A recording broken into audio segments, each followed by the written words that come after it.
ចាម៉ាក់ម៉ាក់ដែលមានកូនតូចនៅផ្ទះល្មមចូលរៀនអីគាត់អាចមានក្តារខៀនមួយឈុតនេះគឺគាត់យកទៅរៀននៅផ្ទះដែលខ្លួនឯងបានហើយយើងក៏អាចបរៀនគាត់នៅផ្ទះងាយស្រួលផងដែរសម្រាប់ក្តារខៀននេះគឺ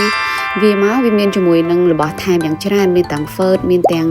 ប្រដាប់ជូតលុបក្តារខៀននិងរបៀបឆក់នេះដើម្បីឲ្យកូនរៀនហើយនេះគឺជាតម្រូសម្រាប់ដាក់អីវ៉ៃអវ៉ាន់នៅខាងក្រោមក្តារខៀននឹងក្តារខៀននេះក៏យើងអាចតម្លើងខ្ពស់ទាបតាមកម្ពស់កូនដែលយើងចង់ដាក់ដែរហើយក៏យើងអាចប្រើបានទាំងសងខាងក្តារខៀនយើងមានពីរពណ៌សម្រាប់កូនក្មេងប្រុសនិងក្មេងស្រី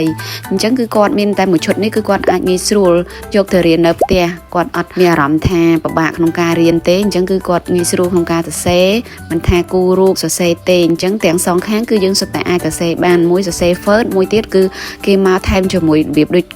ដីសសម្រាប់ឲ្យកូនយើងសរសេរអញ្ចឹងគាត់ចង់សរសេរខាងណាក៏បានដែរសម្រាប់ក្តារខៀននេះគឺយើងមានស្តុកស្រាប់អញ្ចឹងបើសិនជាម៉ាក់ចង់បានអាចឆាតសួរនៅក្នុង page សួរព័ត៌មានបន្ថែមឬក៏ដាក់កំងតាម page បានឬក៏តាមលេខទូរស័ព្ទដែលខ្ញុំបានដាក់នៅខាងក្រោមនេះម៉ាក់ក៏អាចកំងក្តារខៀនយកទៅជាកាដូឲ្យកូននៅថ្ងៃពិសេសរបស់គាត់ដើម្បីឲ្យគាត់មានអារម្មណ៍ថាសប្បាយចិត្តហើយគាត់ខិតខំរៀនសូត្របន្ថែមទៀតដែរអញ្ចឹងគឺគាត់មិនសូវបានមើលជាមួយទូរស័ព្ទឬក៏លេង